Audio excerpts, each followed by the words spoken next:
I'm not gonna lie to you guys, I've had to re-record this intro 5 or 6 times now because I get way too angry, but what I'm gonna do is I'm gonna show you the clip in which Mike Trout was exposed, and quite honestly, it was for the dumbest reason ever, and I'm gonna go ahead and defend the guy because there is way too much slander on the timeline for Mr. Mike Trout. It's not fair. Mr. Trout,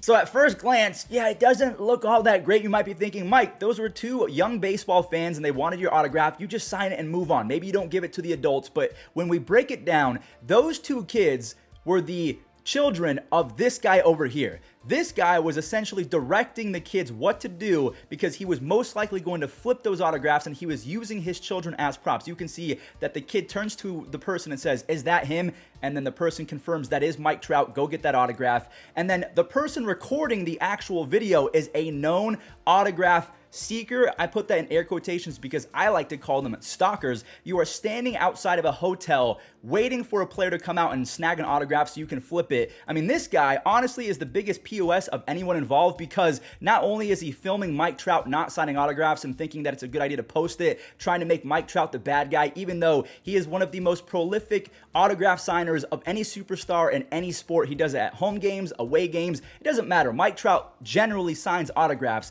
but the guy who posted it, again, is an autograph stalker who shames people who buy general admission tickets. Here's a video of him scanning his VIP ticket, filming all of the poor people next to him who do not have the income to afford a VIP lane, and it's just sickening. Mike Trout was 1 in a rush, 2 at his hotel, actually 1 at a hotel, 2 in a rush, 3, he understands that the people who are waiting outside are not genuine fans. They're going to flip the autograph. So this makes me so upset that Mike Trout is being labeled as a bad guy, even though, again, I've said it before, he is one of the more genuine guys in baseball when it comes to autographs and making time for young fans. I don't understand the hate. I don't understand why this video hasn't been deleted by the guy who posted it, who apologized. He left it up because he wants clicks. He likes the attention. Pay no mind. Mike Trout is an absolute angel. No pun intended. Stop the slander. All right, I think I'm good. Now, again, I'm not blaming the kids in that video. I am blaming the parents who are setting a terrible example. I am blaming the guy who was recording, who is a professional autograph seeker.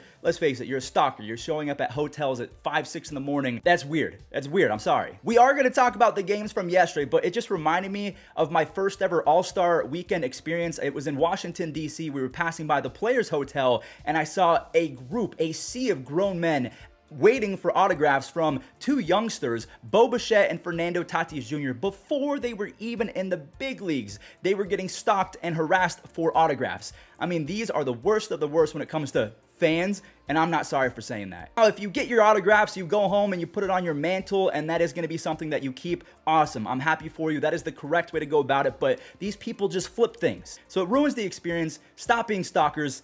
All right, let's talk about the games from yesterday. So I'm going to go ahead and show this picture right here. So obviously you can see a very empty PNC Park where the Pirates play, and then I'm going to show this picture right here. So you guys have to decide which one is from the COVID season when fans were not allowed in ballparks, and which one was from last night, 2022, when fans are allowed in the ballparks. This one was from 2022. This was a snapshot that was posted of PNC pretty much in the first or second inning. Absolutely no one was there. It was 65, 70 degrees out. One of the more beautiful scenes in all of sports. No one cares because you suck at tanking. You can't even do that correctly. I'm just mad today. Honestly, I was going to come out with 2 separate rant videos about Mike Trout and the Pirates, but I don't want to talk about this anymore because honestly, if you're a Pirates fan, I feel terrible for you. Please sign a petition to have the team sold because it's embarrassing to watch. Anyways, the Pirates did win thanks to Jack Sawinski's 2 RBIs, and even the newly added Miguel Andujar picked up an RBI and got on base twice. But yeah, I'm just sad for all of the people who have to call themselves Pirates fans because you have been a perpetual dumpster fire, and why would you support the team? I honestly, if this is some sort of protest, not going to the games, I'm cool with it. Now, before we skip to the 10th inning of this game, I got to show off the RBI machine to Oscar Hernandez. He tied it on a near grand slam to center field. So again, now it's tied, and the Jays correctly, intentionally walked Aaron Judge in the 10th inning. They can't be worried about Aaron Judge and his home run race. You have to walk him, and you have to try and win this game because the Jays are in a playoff race. Aaron Boone chose not to do that after seeing it work because the Jays obviously got out of the jam. walking Aaron Judge. They got the next few hitters out. Vladdy, yeah, they didn't intentionally walk him, and he walked it off on a 118-mile-per-hour base hit. So again, it makes sense to walk the best hitter on the opposing team if you have a base open. So I understand why Yankees fans would say this is quote-unquote bad for baseball, because we want to see Judge hit that 61st home run, and it's not the most appealing aesthetically, but the Jays are in a playoff race, and if you want to keep it real, Aaron Boone walked Miggy when the crowd was absolutely packed when he was going for hit number 3,000, and they walked him intentionally when he was one hit away. So you got to kind of play the odds, and sometimes it works, sometimes it doesn't. You can't worry about milestones. You got to worry about winning. Cedric Mullins and Jorge Mateo broke it open with some early RBI extra base hits, and Cedric got halfway to the cycle before the second inning came to a close. Let me check out his stats, by the way, because I haven't really kept track all year. 31 doubles, 16 home runs, 31 stolen bases, so not quite 2021 Mullins, but he's still been very, very good. Anthony Santander, he popped off for a home run, and this Gunnar Henderson clip, I think I'm going to go ahead and try and play it with the audio because you have to hear the crack of the bat. It reminds me of prime Josh Hamilton. Like, you can hear certain players, it sounds different, and Gunnar Henderson is one of those guys. 2019.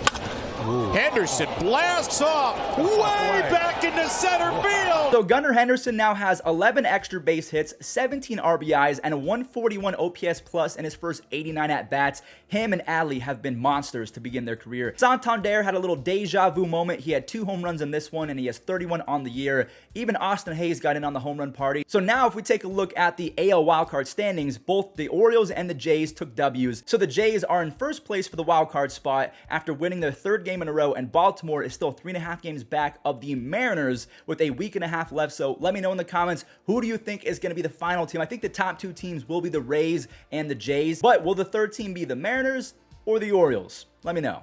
And last but not least, Voldemort showed up in this game against the Nationals, but I'll talk about that in just a second. Matt Olson jump-started the offense with a doink off the foul pole for his 29th home run. Ultimately, the Atlanta Braves put up 8 runs after Orlando Arcia went yard, and Bryce Elder pulled out the Elder wand and hit the Nationals with a quick Avada Kedavra. Nearly had a Maddox. A Maddox is a complete game shutout in under 100 pitches. He had a complete game shutout, but in 106 pitches. The Braves, they have pitchers 4 days, and they're still 1 game back of the Mets, so anything can happen. All right, everyone. Well, thank you for stopping by. I apologize for getting very animated, but also I don't at all, because Mike Trout does not deserve that slander. The Pirates, they should have their team sold immediately because what they're showing is just embarrassing. So thanks for watching, and enjoy this day in MLB history when Big Mac hit 69 and 70, and then we'll show some web gems. 1-1.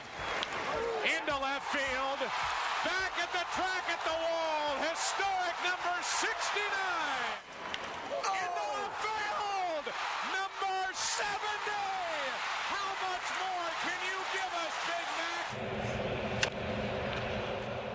Giancarlo Stanton has popped it up down the right field line. It will be Vladdy. There's no question about that, and he makes a heck of a play in foul territory.